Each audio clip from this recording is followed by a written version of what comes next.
Salve nação concurseira, professor Benedito Lima, professor de História do Amapá, com mais uma aula de História, da disciplina de História do Amapá para vocês, concurseiros de todo o Brasil, que vai prestar concurso público aqui para a nossa região, para esse concurso aí tão esperado que é a Assembleia Legislativa aqui do Estado do Amapá, tá certo? Bom, sumindo um pouquinho aqui das telas, mas voltando com o gasto total, tá bom, senhores? Vamos aqui conhecer então a aula de hoje. Tela verde significa então que é conteúdo novo para você aprender aí, para você então gabaritar essa disciplina, beleza? Senhores, não esqueça não, tá? Assine o canal, inscreva-se, dê seu like lá e motive aqui o professor, beleza? Então vamos conhecer então o assunto referente à aula de hoje, tá bom, senhores? Vamos lá então. Abra o seu edital então da Assembleia Legislativa do Estado do Amapá, no que concerne então o edital de História do Amapá, tá bom? Já iniciamos a primeira parte aqui com a colonização da região do Amapá, é um tema longo, bastante grande para ser trabalhado, existem vários assuntos em relação a ele aqui dentro, ó, como a gente pode dar uma observada aqui, já trabalhamos essa primeira parte, já iniciamos aqui essa segunda e nós vamos agora trabalhar a terceira parte que trata sobre o primeiro núcleo de povoamento aqui, a região de Macapá, tá bom, senhores? Então vamos entrar lá, vamos conhecer então este conteúdo aqui para vocês aí, que vão prestar concurso público para nossa região, beleza? E também para a galera daqui, né, de Macapá, beleza?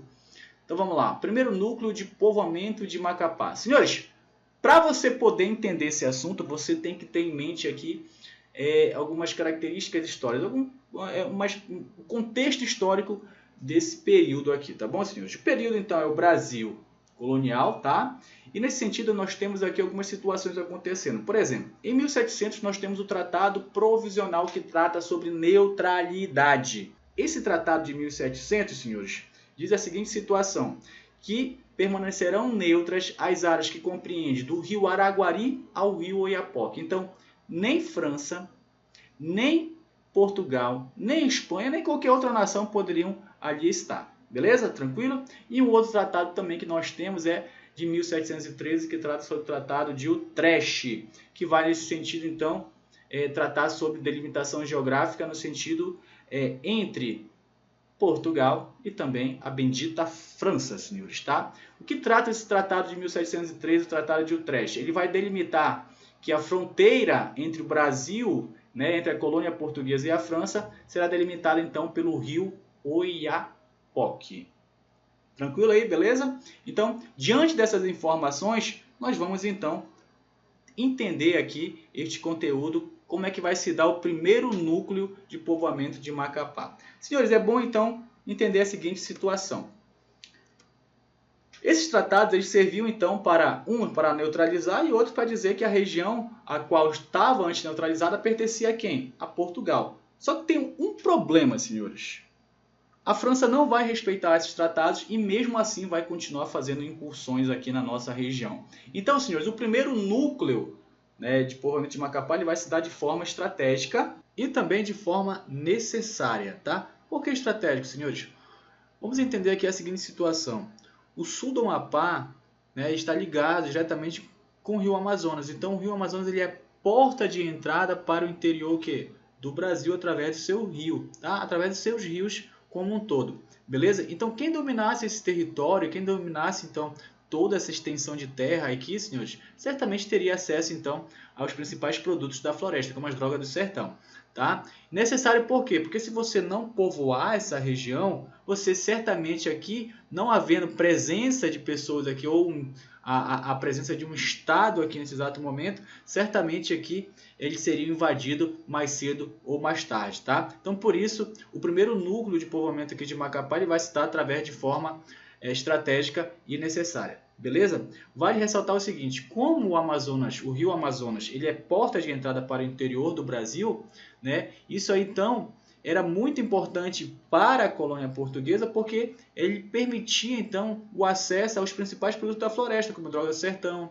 madeiras e outros produtos derivados então dessa região. Tá beleza, senhores? Então, nesse sentido, eles vão então pensar, ó, ao longo do curso do rio Amazonas até sua foz, nós vamos então ocupar através das fortalezas militares e através então das missões jesuíticas. Beleza, senhores? Vamos entender então melhor isso aqui no mapa? Então tá aqui, ó, Oceano Atlântico e a entrada nesse exato momento aqui, ó, do rio Amazonas, tá? Então nós temos aqui, ó, isso posteriormente, nós vamos ter então a construção dessas fortalezas e também a expansão aqui dessas ordens religiosas, então, por todo esse território aqui. Então, senhores, quem conquistasse essa região aqui, teria então acesso a todos esses recursos aqui dentro dessa região. Por isso, então, nesse exato momento, a importância de colonizar, de povoar essa região aqui, ó.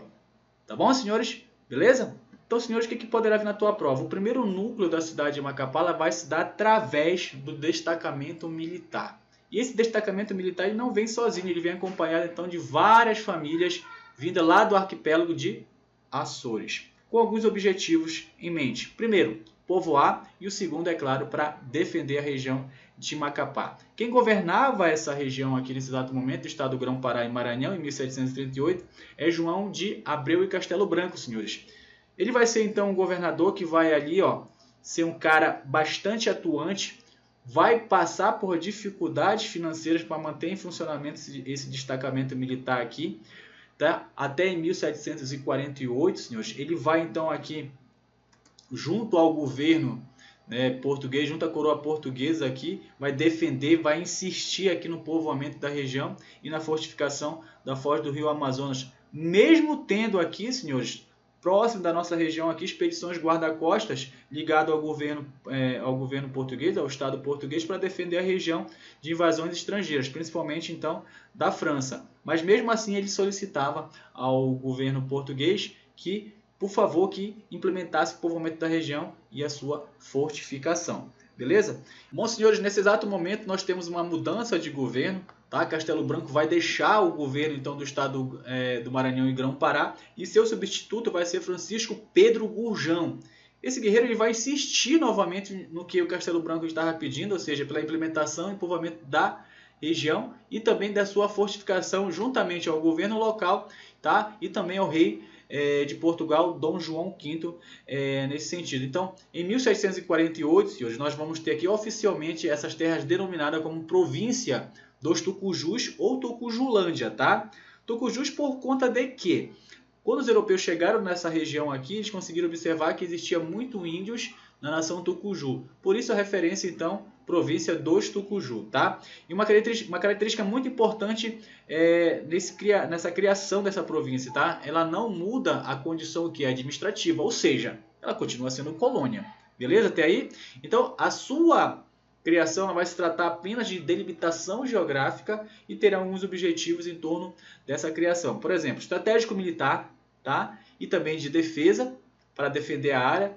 Vai ter então aqui a questão do controle das nações indígenas, para também poder explorar a condição de mão de obra e pegar essa mão de obra indígena e transformar numa mão de obra amiga, para então combater possíveis invasores aí futuramente. Beleza? Até aí?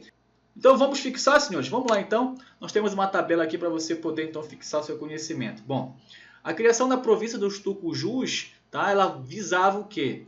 Ela vai se tratar apenas de delimitação geográfica. Terão alguns objetivos, por exemplo, estratégia militar, terá também objetivo de defesa e também tem os seguintes objetivos atrelados um ao outro. Controle das nações indígenas, tá, da região, para quê? Para a exploração da mão de obra e logo em seguida a utilização dessa mão de obra em combate contra possíveis invasores no futuro. Beleza? Então, senhores, esse povoado, essa província, nesse exato momento, ela começa então a progredir rapidamente. E com isso, tá, nós vamos ter várias pessoas aqui, só que não, a infraestrutura para esse povoamento aqui ela não foi criada. Então, nós vamos ter aqui a falta de saneamento básico, que vai levar então à insalubridade da região. Bom, consequência dessa insalubridade, dessa falta de saneamento básico aqui, senhores, várias pessoas vão morrer aí. Tá? Vai gerar um grave problema e isso vai colocar em risco então o projeto que nós teríamos aqui então, que é a questão do povoamento para a região. Então a notícia vai chegar até o estado do Pará e nesse sentido quem já governava a região então nessa época já era Mendonça Furtado, tá? Irmão então de Marquês de Pombal, né, que vai ficar responsável pelo povoamento, vai ser paga a missão para ele aqui povoar e colonizar a região logo de uma vez por todas. tá? Vai colocar então em risco esse projeto, essa falta de saneamento básico aqui. Então nesse sentido ele vem, traz uma equipe médica e consegue controlar a doença. Bom, qual era a doença que estava matando aí, senhores, nesse exato momento, os habitantes então da província do Tucujus aqui da nossa região? Era a cólera, beleza?